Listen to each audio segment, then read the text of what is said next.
Welcome friends, সমাজ blog থেকে daily blog নিয়ে এসেছি। আজকে হচ্ছে শুক্রবারে সব রান্নাবান্না।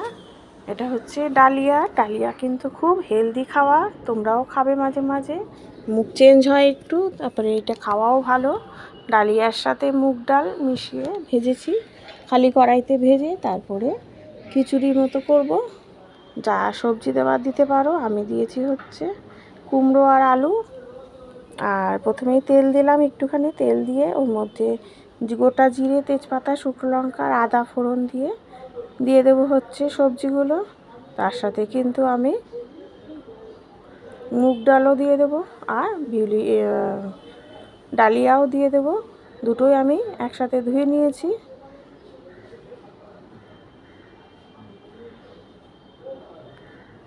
ভালো করে আগে খালি কড়াইতে ভাজবে, ভেজে তারপরে হচ্ছে ধুয়ে নেবে, তারপরে দিয়ে দেবে এই ফোড়নটার মধ্যে। দিয়ে দিচ্ছি হচ্ছে জিরের গুঁড়ো আর নুন, হলুদ আর একটু চিনি। ব্যাস, একটু প্রেসারে সিটি মেরে নেবে, 4টে থেকে 5টা সিটি মারলেই হচ্ছে এই ডালিয়ার খিচুড়ি রেডি হয়ে যাবে। নামানোর পরে ঘি দিয়েও খেতে পারো। এই দেখো, তারপরে আরেকটু ভেজে নিচ্ছি সবজির সাথে ডালিয়াটাকে, তারপরে জল দিয়ে সিটি মেরে নেব। ঠিক 4টে মতো সিটি মারলেই কিন্তু ডালিয়ার খিচুড়ি একদম রেডি হয়ে যাবে। খুব সুন্দরও হয় খেতে, আর খেতেও খুব ভালো লাগে। আর প্রথমেই বলেছি, খাওয়াও কিন্তু ভীষণ ভালো। তারপরে রান্নাবান্না আরও করেছি। কিছু করেছি হচ্ছে সজনে ডাঁটার তরকারি করলাম, আর সকালে টিফিনে করেছি লুচি। ব্যাস, খিচুড়িটা রেডি হয়ে গেছে।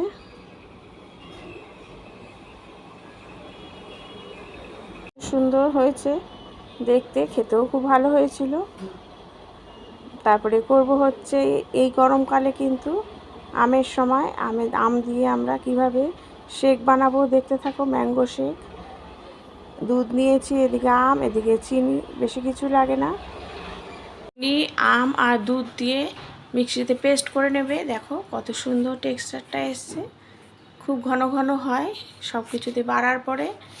তারপরে একটু দুধ দিয়ে দেবে, তাহলেই খুব সুন্দরভাবে রেডি হয়ে যাবে ম্যাঙ্গো শেক। তোমরাও এইভাবে করে খেও, দেখবে খুব ভালো লাগবে। এই গরমে এই সমস্ত ঠান্ডা জিনিস কিন্তু তারপরে ফ্রিজে রেখে দেবে। এরকম ঠান্ডা জিনিস খেতে কিন্তু আমরা সবাই খুব কম বেশি ভালোই বাসি।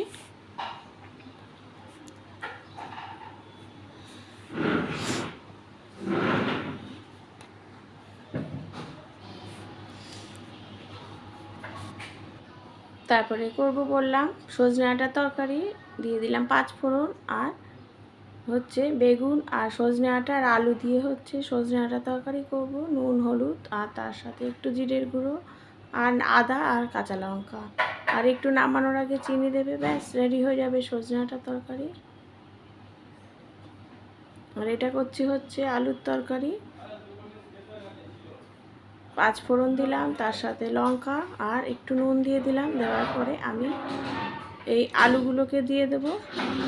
সজনে ডাঁটা আলু চচ্চড়ি করছি, এটা আমি প্রেসারে সিটি মেরেই করি, খেতেও খুব ভালো লাগে।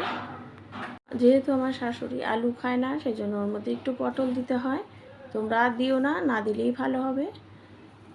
এই আলুটাকে দেখো একটু নাড়িয়ে নিচ্ছি, নুন আর হলুদ আর একটু চিনি দিলে আর একটু টেস্ট খুলবে। ব্যাস, প্রেসারে জল দিয়ে একটু সিটি মেরে নেবে, একদম মাপে মাপে জল দেবে, তাহলেই খেতেও ভালো হয়। এটা বেশি পাতলা ঝোলও ভালো লাগে না, আবার একদম শুকনোও ভালো লাগে না, এটাই একদম ঠিকঠাক। দেখো, সিটিটা মেরে নেবে, নাই করো 5টা মতো সিটি মারবে, তাহলে দেখবে আরও ভালো লাগবে খেতে। একদম যখন আলুগুলো ভালো মতো গলে যাবে, সেটাই ভালো লাগে। এদিকে আমি ঢাকনাটা সরিয়ে একটু জিরের গুঁড়ো দিয়ে দিলাম। দেওয়ার পরে নুন দিয়ে আমি ঢেকে রেখেছিলাম, কারণ যাতে সেদ্ধ হয়ে যায় ভালো মতো। একটু হলুদ দিয়ে দিলাম আর একটু আদা দেবো। ব্যাস, জল দিয়ে রেডি হয়ে যাবে। জল দেওয়ার পরে ভালো মতো যখন সব বয়েল হয়ে যাবে, নামানোর সময় একটু ধনেপাতা দিয়ে নামিয়ে নেব। ব্যাস, তাহলেই কিন্তু সজনে ডাঁটার তরকারি রেডি হয়ে যাবে।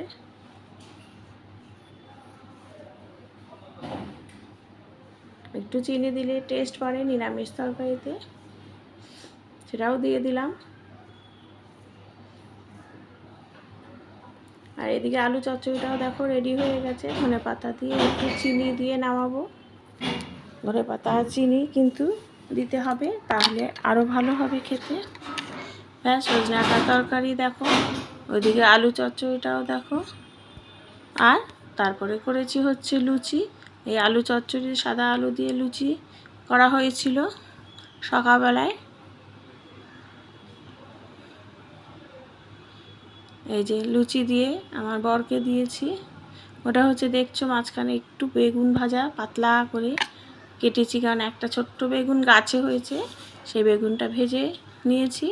আর চা দিয়ে সব দিয়ে আমার বরের খাওয়া রেডি, ব্রেকফাস্ট। Thank you.